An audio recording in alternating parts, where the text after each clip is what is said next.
Problem 1. Determine the x and the y components of the force as shown in the figure. So makikita natin dito sa figure natin that we have the 58 kN force 1 directed 30 degrees in quadrant 1. F2, 50 kN directed 45 degrees to quadrant 2. And F3, 45 kN with a slope of 12 over 5 to quadrant 3. And our F4 here is horizontal force along the x-axis. So, i-isolate natin si F1 para hindi magulo sa computation natin. We have here F1 with a magnitude of 58 kN. F1. And this force here is directed to quadrant 1.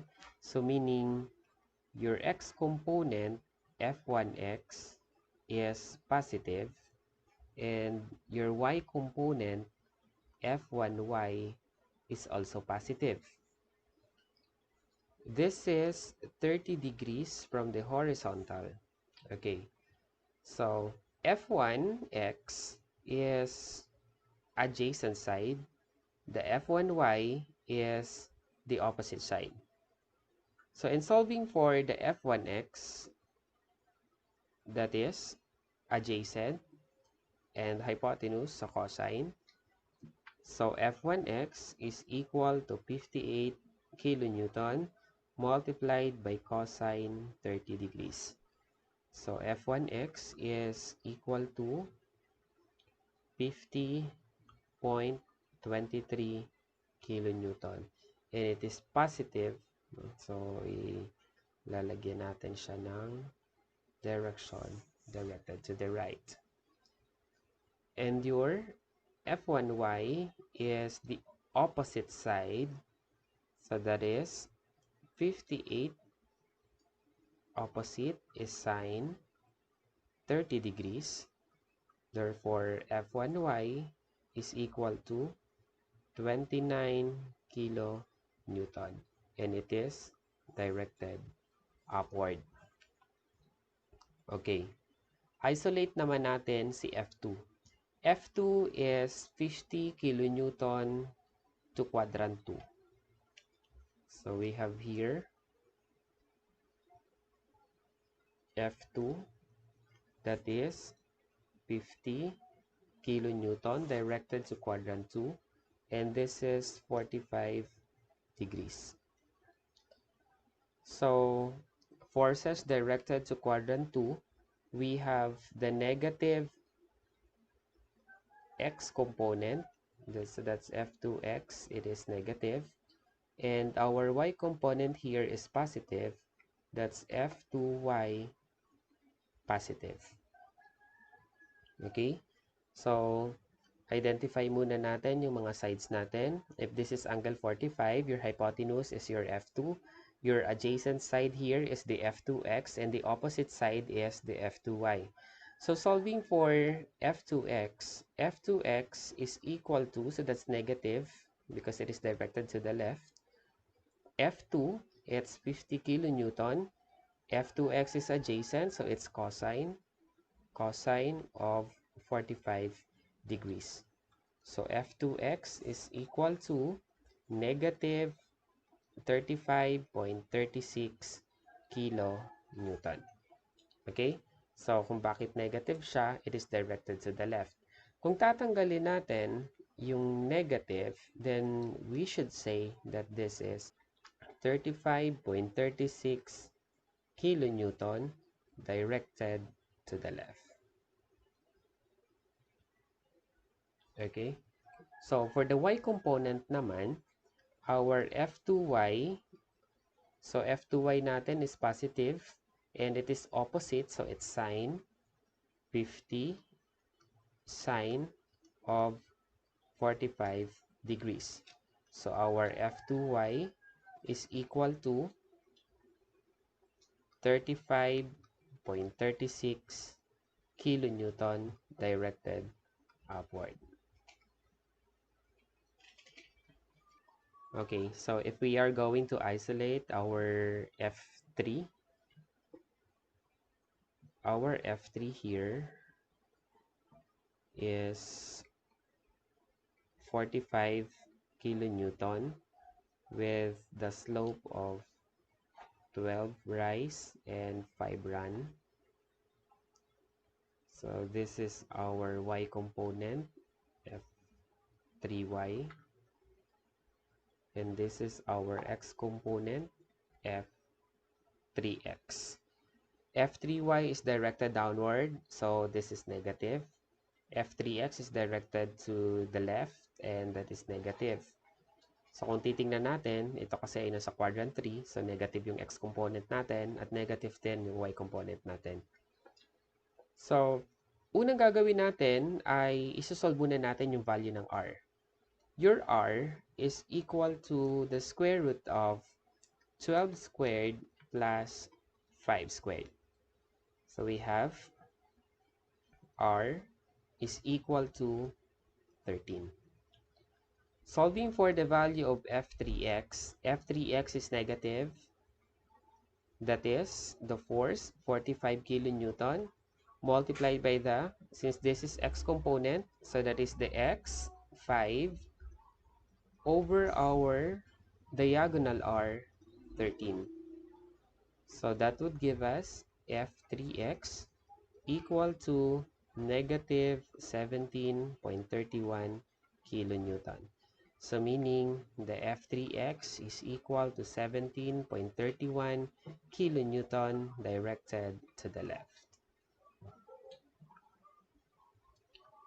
And for the y component, your F3y is equal to, that is negative also, 45. The y component of our slope, that is 12, over our diagonal 13. So our F3y here is equal to negative 45 times 12 over 13. That's negative 41.54 kilonewton. So your F3y is 41.54 kilonewton directed downward. And last, our F4. So kung makikita natin, yung F4 natin is pure horizontal. So meaning the F4x is mismo yung F4 natin, 40 kilonewton to the right. And your F4y is equal to 0 kasi wala naman tayong y component. Problem number 2, a block is resting on an incline of 5:12 as shown in the figure. It is subjected to a force 500 Newton on a slope of 3:4. Determine the components of F parallel and perpendicular to the incline. Okay. Pag ganito yung problem natin, mas madali siyang isolve kapag yung ating axis ay niro-rotate natin. So we will set our x-axis parallel to the surface and your y-axis perpendicular to the surface. So the first thing na gagawin natin dito ay kailangan makuha muna natin yung angle natin para ma-solve natin yung x and the y component. So for this, dapat makuha natin tong angle theta. At saan natin yan makukuha? If this is theta, this is also equal to theta. And that is this angle plus that angle. This angle here, we will consider this as alpha. And that angle is just equal to this. So this is alpha. This angle naman ay i-denote natin as beta. So if this is beta, vertex angle, this is beta also. So kung beta ito, this is also equal to beta. So we could say that your angle theta is just equal to alpha plus angle beta. So in order for us to solve for the angle beta is equal to, si 5 is opposite of the beta and the 12 is adjacent side. So that is tangent. Tangent of beta is equal to opposite over adjacent.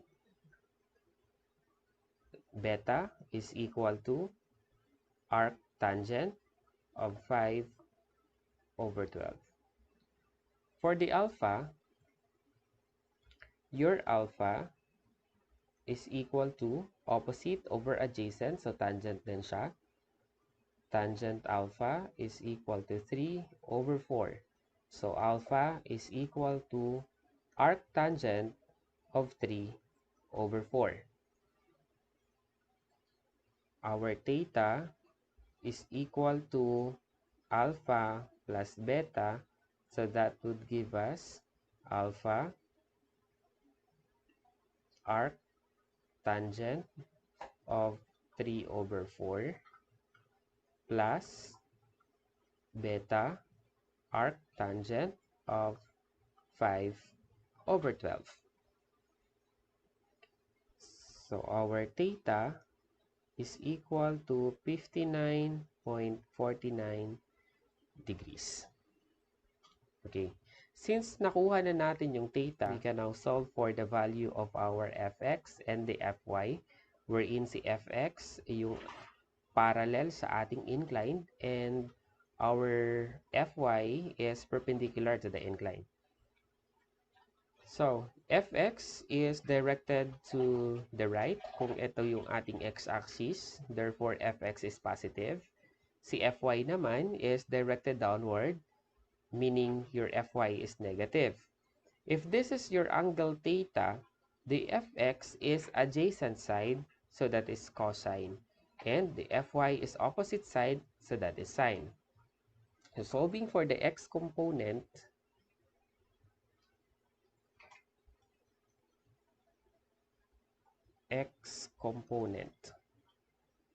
so fx is equal to 500 cosine of theta, 59.49 degrees.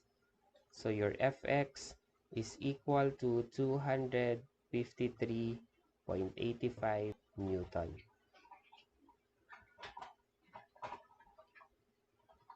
And for the y component, you have the fy, that is negative 500 sine of your angle 59.49 degrees. So fy is equal to negative 430.77 Newton.